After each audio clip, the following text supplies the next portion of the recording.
Hi everyone, in front of me I've got REALME C73 and let me share with you how to allow unknown sources on this device.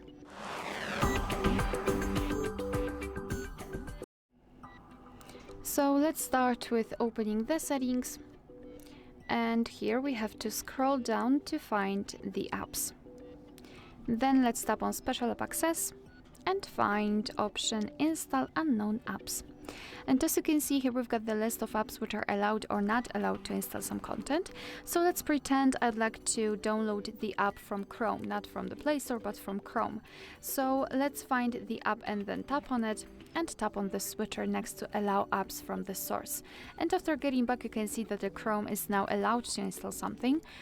Be aware, because you're doing it on your own responsibility.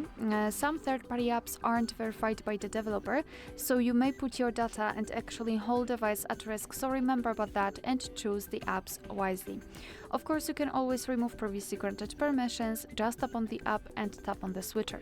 And after getting back, you can see that the Chrome is not allowed to install anything. Alright, so that will be all. Thank you so much for watching. Please hit the subscribe button and leave the thumbs up.